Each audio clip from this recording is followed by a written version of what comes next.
기독교의 핵심이 무엇입니까? 우리의 믿음의 핵심이 무엇입니까? 누군가 여러분에게 예수님을 믿는다는 것이 도대체 뭐예요? 라고 물으신다면 무엇이라고 대답하시겠습니까? 유대 총독 벨릭스가 바울에게 질문했습니다. 당신이 입만 열면 예수, 예수 그러는데 예수를 믿는다는 것이 도대체 뭐냐? 예수 믿는 도가 무엇이냐? 물었습니다. 여러분이 바울이라면 뭐라고 대답하셨겠습니까? 그리스도인으로 살아간다는 것은 도대체 뭘까요? 성경은 바울의 입을 통하여 오늘 우리에게 기독교의 핵심 단어 3가지를 말씀하십니다. 의와 절제와 심판. 의와 절제와 심판입니다. 첫 번째, 예수 믿는 도의 핵심은 의입니다. 의. 의의 사전적 뜻은 사람으로서 반드시 지키고 행하여야 할 바른 도리입니다. 영어로 찾아보면 justice, righteousness라고 합니다.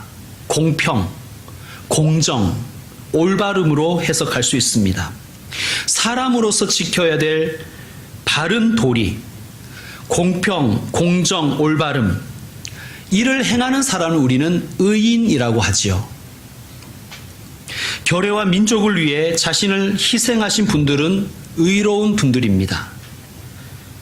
우리는 독립운동가들, 또 민주투사들, 의사들, 열사들에게 감사하고 그분들을 존경합니다.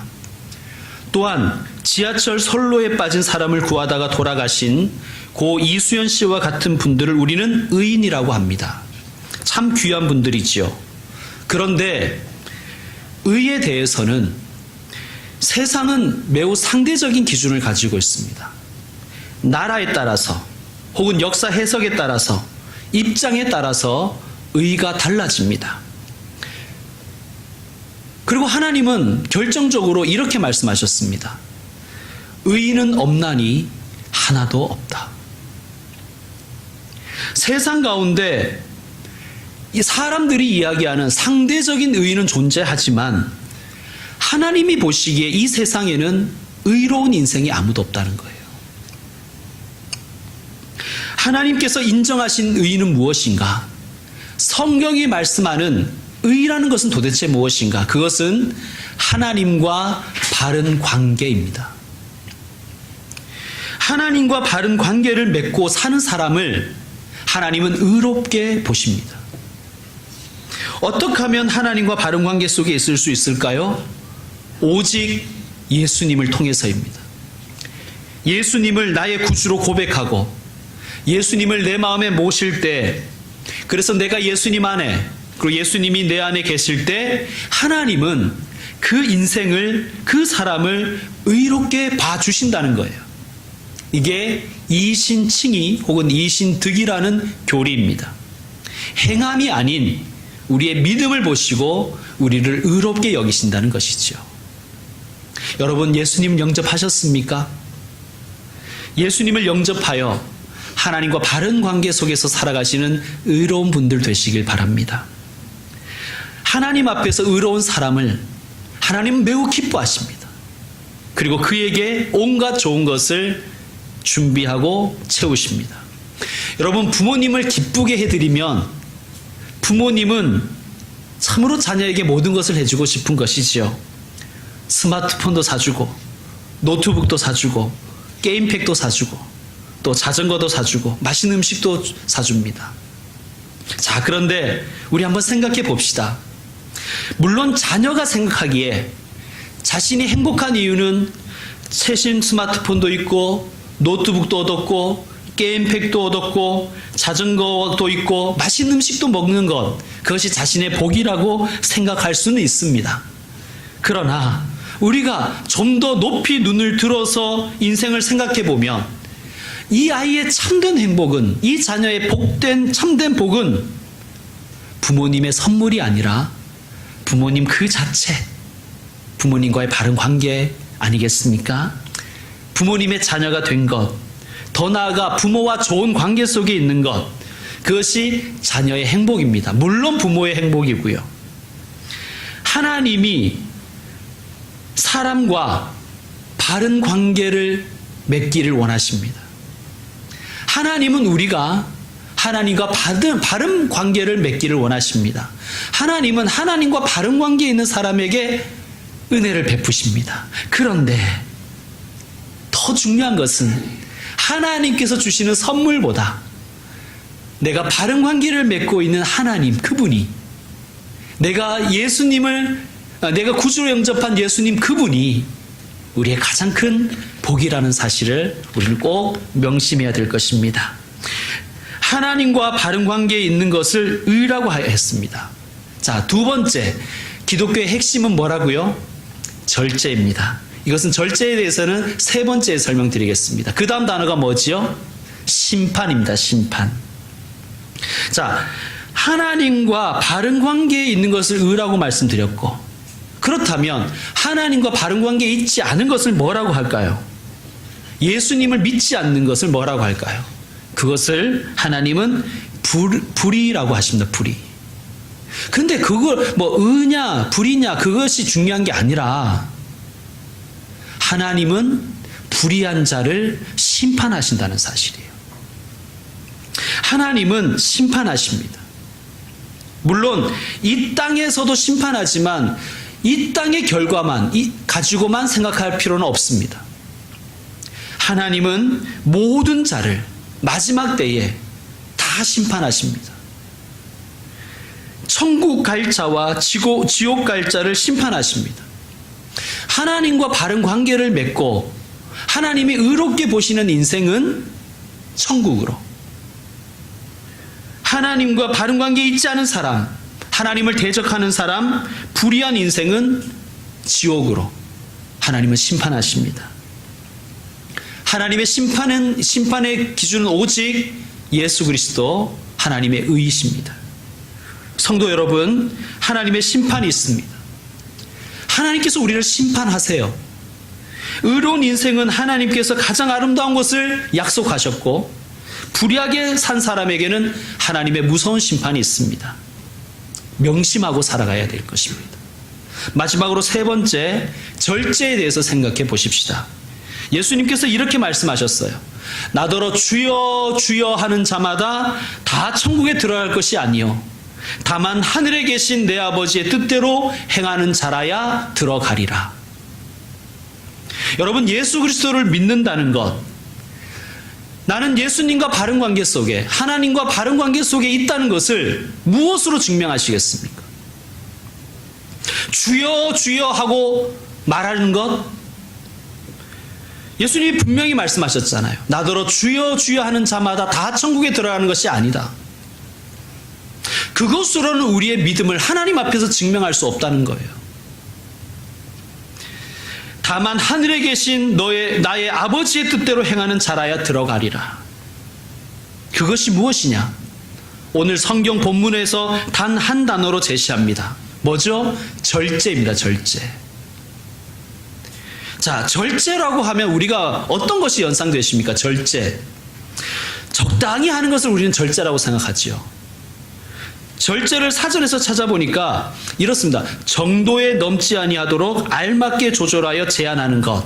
그래서 우리는 절제 이러면 알맞게 조절하는 것, 적당히 하는 것, 죄도 적당히 짓고 선행도 적당히 하고 교회도 좀 적당히 다니고 헌신도 좀 적당히 하는 것. 우리 단어의 의식 속, 우리 국어의 의식 속에는 절제가 절약과 비슷한 것으로 되어 있어요. 그렇게 인식되어 있습니다. 절약. 소주 2병 마시던 사람이 1병만 마시는 것 절제다. 게임을 하루 종일 하던 아이가 하루에 3시간만 하자고 하는 것 절제다. 우리 그렇게 생각하지요. 그런데 하나님이 원하시는 것이, 그 기독교의 핵심이 절제인데 그게 그런 것일까요? 절제를 헬라 원어로 직역해 보면 그 뜻은 절단에 가깝습니다. 절단. 그러니까 절약하고 완전히 다른 개념이지요. 칼로 무를 베어버리듯이 잘라버리는 것이 절제입니다. 적당히 알맞게 조절해서 세상도 즐기고 신앙도 즐기라는 뜻이 절대로 아닙니다. 끊으라는 말씀이에요. 마약을 하는 사람에게 네가 지금까지는 일주일에 3번 마약을 맞았으니 너는 절제해서 일주일에 1번만 마약을 맞도록 해라. 그런 것은 절제가 아닙니다. 우린 자꾸 그렇게 생각을 하지요. 하나님이 원하시는 절제는 뭐냐? 끊어버리는 거예요. 죄와 악을 끊어버리는 거예요. 악은 그 모양이라도 버려버리는 거예요. 그런데 이 절제는 절단이라는 의미와 함께 다른 의미가 하나 더 있는데 그것은 결단입니다. 결단. 여러분, 우리 결단이란 말을 교회에서는 자주 쓰지요. 결단의 시간, 결단의 찬양, 결단하십시오. 무슨 뜻입니까? 절제라는 것은 죄와 악을 끊어버리는 것에서 끝나는 게 아니라 하나님께 헌신하는 것, 하나님께 자기 자신을 드리는 결단이 있어야 그것이 절제라는 거예요. 여러분, 우리가 무엇을 결단해야 될까요? 하나님 우리가 무엇을 결단하기를 원하실까요? 하나님은 우리가 시간의 결단을, 몸의 결단을, 물질의 결단을 하기 원하십니다. 하나님은 시간을 헌신하고, 몸을 헌신하고, 물질을 헌신하기를 하나님은 원하십니다. 예수를 믿는다 하면서, 하나님의 심판을 믿는다 하면서, 죄와의 단절도 없고, 헌신과 결단이 없으면, 과연 천국 갈 수 있을까요, 여러분? 예수님이 말씀 다시 한번 들어보십시오. 나더러 주여 주여 하는 자마다 다 천국에 들어갈 것이 아니요 다만 내 아버지의 뜻대로 행하는 자라야 들어가리라. 여러분, 절제가 쉬워요? 쉽지 않습니다. 죄를 끊어버리고 하나님께 헌신하는 것은 결코 쉽지가 않습니다. 노력해야 되지요. 그런데 우리 노력만으로는 대신 되는 게 아니에요. 도움이 필요해요. 우리를 도와주시는 분이 계세요. 우리가 끊을 것을 끊게 하시고 우리가 드릴 것을 드리게 하시는 분이 계시는데, 그렇게 도와주시는 분이 누구시냐면 보혜사 성령님이십니다. 그런데 이 보혜사 성령님의 도움을 받는 통로가 있는데 그게 뭡니까? 그게 기도와 말씀입니다. 여러분, 말씀을 통해서 죄가 무엇인지를 알아가는 거예요. 말씀을 통해서 하나님이 기뻐하신 뜻이 무엇인가를 분별할 수가 있는 거예요. 자기 하고 싶은 대로 하는 것은 그거는 결단이 아니에요. 하나님이 원하시는 것을 알고 하나님이 원하시는 걸 해야지요. 근데 문제는 아는 것으로 자꾸 끝나버리는 경우가 많아요. 왜 그렇습니까? 아는데 행할 힘이 없는 거예요. 우리에게 행할 힘 주시는 것이 무엇이냐? 성령님의 도우심인데 기도를 통해서 그 도움을 얻을 수가 있는 거예요. 여러분, 기도해야 능력이 생깁니다. 죄를 이길 힘이 우리에게는 없잖아요. 마귀를 대적할 힘이 우리에게는 없잖아요. 그 힘은 오직 하나님께만 있습니다. 기도할 때 능력을 받을 수가 있습니다. 여러분, 기도하러 오십시오. 기도 외에 다른 것이 뭐가 있습니까? 여러분, 몸의 헌신을 하셔야 됩니다. 몸이 가는 곳에 마음도 가는 거예요. 우리의 몸을 하나님은 거룩한 산 제물로, 무슨 말입니까? 삶의 예배로 받으시기를 원하신다는 뜻이에요. 오늘도 아침에 와서 교회에 헌신하는 분들이 계시죠. 또 어제도 오셔서 헌신하는 분들이 계시고, 주중에 오셔서 헌신하신 분들도 계시고, 여러분, 몸으로 하나님께 드리십시오. 예수님처럼 몸으로 섬기고 봉사하십시오. 예수님 말만 하진 않으셨잖아요. 예수님은 몸으로 오셔서 몸으로 봉사하시고 섬기셨습니다. 또한 물질의 결단이 우리에게 있어야 됩니다. 예수님께서 이렇게 말씀하셨어요. 하나님과 돈을 겸하여 섬길 수는 없어. 무슨 뜻입니까? 다시 생각해 보면요, 인간에겐 두 종류만 있다는 거예요. 하나님을 섬기는 사람이 있고 자기의 재물을 섬기는 사람이 있다는 거예요. 회색지대는 없습니다. 하나님도 섬기고 돈도 섬기는 사람은 없습니다. 왜냐하면 인간에게는 하나님만큼이나 돈이 위력이 있기 때문입니다. 여러분, 돈이 위력이 있잖아요. 돈이 힘이 있잖아요. 돈이 있으면 못하는 게 웬만하면 없잖아요. 그러니까 사람들이 돈을 섬기는 거예요. 회색지대는 없습니다. 여러분은 누구를 섬기십니까? 하나님의 영광을 위해서 저와 여러분의 물질을 하나님께서는 드리시길 원하십니다. 하나님이 가난해서가 아니라 하나님은 우리 돈 없어도 하실 수 있어요. 우리의 주인이 하나님이심을, 내가 섬기는 분이 하나님이심을 우리의 물질을 드림으로 고백하는 것입니다. 여러분, 웨슬레가 이렇게 얘기했습니다. 나는 지갑이 회개하지 않은 사람의 회심을 믿지 않는다. 하나님 나라와 주님의 교회를 물질로 섬기십시오. 물질을 하나님께서 기뻐하시는 곳에 쓰십시오. 내게 주신 물질을 하나님의 영광과 주의 몸된 교회를 위해서 사용하는 것 절제입니다. 액수가 중요한 것이 아니라 하나님께 하나님의 것을 구별하여 드리려는 자세를 하나님은 받으신다는 거예요. 여러분, 교회 공동체도 절제해야 됩니다. 전기 아껴 쓰자 이런 말을 들으시는 아니라는 걸 아시겠죠? 교회도 회개할 것은 회개하고 하나님께 드릴 것을 드려야 된다는 거예요. 여러분, 그러면 여러분 질문하실 것입니다. 우리 교회는 도대체 하나님께 무엇을 드리고 있는가? 다음 세대의 신앙 교육을 위해서 우리는 드리고 있습니다. 교회가 해야 할 일은 정말 많습니다, 여러분. 선교도 해야 되고요. 구제도 해야 되지요. 돈 쓸 곳이 많습니다. 교회도 운영해야 됩니다. 그런데 아직 우리 교회는 이런 것을 다 할 능력이 없어요. 그럼 어떻게 합니까? 가만히 손 놓고 있어요? 그래서 우리는 결단했습니다. 우리는 다음 세대를 믿음으로 세우겠다고 결단하고 결심하고 결단했습니다. 아니, 남보다 잘하고 있다고 그런 말을 드리려는 게 아니에요. 그냥 최선을 다하고, 우리는 최선을 다하고 있다는 거예요. 어제도 교회로 전화가 한 통이 왔습니다. 교회 홈페이지 보고 오고 싶은 마음이 있는데 유치부가 있나요? 이렇게 묻는 거예요. 없다고 말씀드렸습니다. 마음이 얼마나 아팠는지 몰라요. 아니, 그분이 안 오실 것 같아서 마음이 아픈 것도 있겠지만, 그거보다 정말 귀한 그 유아유치 시절을 우리 교회는 왜 도와주지 못하고 있는가? 정말 마음이 아팠습니다. 여러분, 저는 이 건물, 이 예배당 지을 때도 성도들에게 헌금하라는 얘기를 한 번도 하지 않았습니다. 그런데 여러분, 오늘은 말씀드리겠습니다.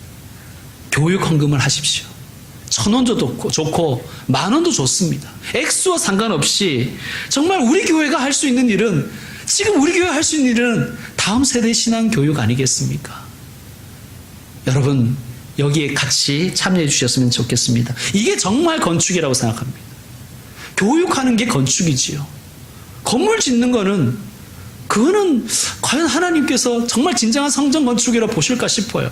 그러나 우리가 다음 세대 아이들을 위해서 투자하는 것, 그게 정말 성전 건축이 아니겠습니까?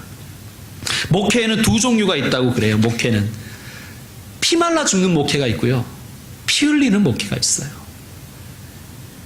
저는 피 말라 죽는 목회를 하고 싶지 않습니다.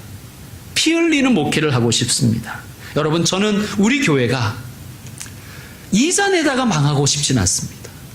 어느 날 제가 기도하는데 이렇게 기도가 나오더라고요. 하나님, 이자 내다가 망하고 싶진 않습니다. 하나님께서 기뻐하시는 일을 하다가 망하게 해주십시오. 차라리 선교하다가 망하게 해주시고, 구제하다가 망하게 해주시고, 다음 세대 신앙교육하다가 차라리 망하게 해주십시오. 그럼 할 말이 더 있잖아, 하나님 앞에 가서. 근데 너는 뭐 하다 왔냐 그러면 이자 내다 왔는데요. 그럴 수는 없잖아요. 여러분, 저는 결심했습니다.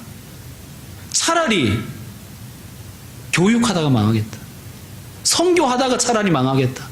여러분, 물론 하나님께서 망하게 하시겠습니까? 아니, 하나님을 위해서 헌신하겠다고 하는데 하나님 망하게 하실 분이 아니지요. 그런데 여러분, 뭐 망하게 하셔도 할 수 없습니다. 하나님만 영광 받으시면 되지요. 욥의 고백이 우리의 고백이 되어야 됩니다. 주신 분도 여호와시요 취하시는 분도 하나님이시니 오직 하나님의 이름만 찬송받을지어다. 할렐루야입니다. 이런 말씀 마무리하겠습니다. 일생이라 그러죠. 일생. 그런데 기독교에서는 일생이 아니라 삼생이라고 이야기합니다. 어머니 뱃속에서의 일생, 그리고 태어나서 이 땅 가운데서의 이생, 그리고 내세에서의 삼생, 즉 영생. 여러분, 어머니 뱃속의 일생은 이생을 준비하는 기간입니다. 그러면 지금 이 땅에서 이생은 무엇을 준비하는 기간일까요? 삼생, 영생을 준비하는 기간입니다. 의와 절제와 심판. 여러분, 내세가 있습니다. 영생이 있습니다. 일생은 우리의 선택이 아니었어요. 그리고 그게 선택이었다 할지라도 우리가 지금 어떻게 할 수는 없어요. 지나갔습니다. 일생은. 삼생 역시 아직 우리는 만져볼 수도 없고 바라볼 수도 없어요. 삼생도 우리 손에 있지 않아요. 다만 우리에게 주어진 것은 이 생밖에 없습니다. 여러분, 이 땅에서 살아가는 이 삶 속에서 의와 절제와 심판을 믿고 살아갈 뿐입니다. 예수님을 믿고 하나님과 바른 관계 속에서 이 생을 살아가며 삼생을 바라보고 영생을 바라보고 절제하는 인생을 하나님은 기뻐하시고 영생을 허락하십니다. 의와 절제와 심판, 우리 믿는 도의 핵심입니다. 우리 믿음의 핵심입니다. 우리의 믿음의 핵심을 우리의 영혼에 새기고 마음에 새기고 또 한 주간 살아가시는, 아니 이 생을 살아내시는 저와 여러분 되기를 주의 이름으로 축원드립니다. 기도하겠습니다. 하나님 아버지, 감사합니다. 하나님과 바른 관계를 맺게 해주셔서 감사합니다. 예수님을 구주로 영접해서 예수님의 사람으로 살아가게 해주셔서 감사합니다. 아직 예수님을 영접하지 못한 분이 있으면 하나님 이 시간 그 마음에 찾아가셔서 마음을 두드려 주십시오. 그 마음을 만져주옵소서. 그래서 하나님 보시기에 의로운 인생으로 살게 해 주옵소서. 하나님, 주님께서 우리에게 주신 이 생에서 절제하며 살기를 원합니다. 버릴 것은 버리고 드릴 것은 드리며 살아가는 인생이 되게 하여 주옵소서. 하나님, 절제하며 사는 인생에게, 결단하고 살아가는 인생에게 심판은 두려움이 아니라 오히려 소망이며 우리의 희망인 줄로 믿습니다. 의와 절제와 심판을 마음에 새기며 살아가는 한 주간이 되게 하시고 우리의 일생, 우리의 이생이 되게 하여 주옵소서. 예수님의 이름으로 기도드립니다. 아멘.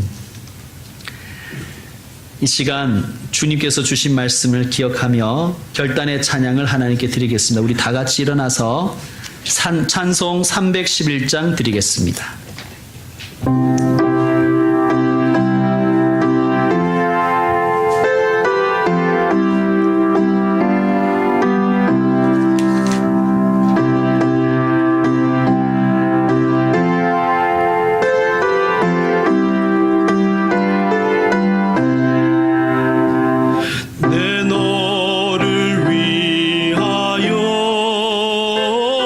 몸 버려 피 흘려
죄중에 빠져서 영축을 인생을 구하여 주려고 나 피를 흘렸다. 내 죄를 대속할 것만 너 무엇하느냐. 내 죄를 대속할 것만 너 무엇하느냐. 한없는 용서와 참사랑 가지고 세상에 내려와 값없이 주었다. 이곳이 귀중하건만 너 무엇 주느냐. 이곳이 귀중하건만 너 무엇 주느냐.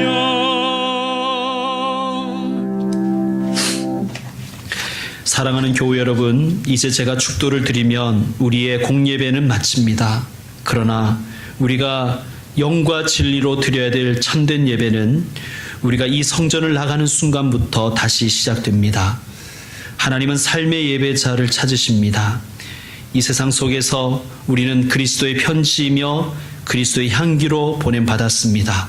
의와 절제와 심판을 기억하고 하나님의 사람으로 살아가십시다.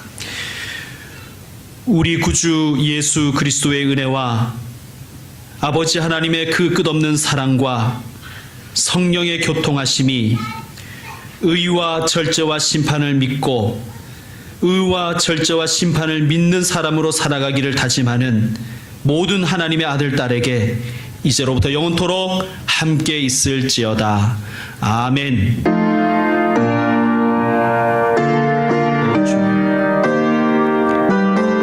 의와 절제와 심판을 믿고 살게 하여 주옵소서. 절제하는 삶이 되게 하여 주시고 하나님이 기뻐하시는 인생을 살게 하여 주옵소서.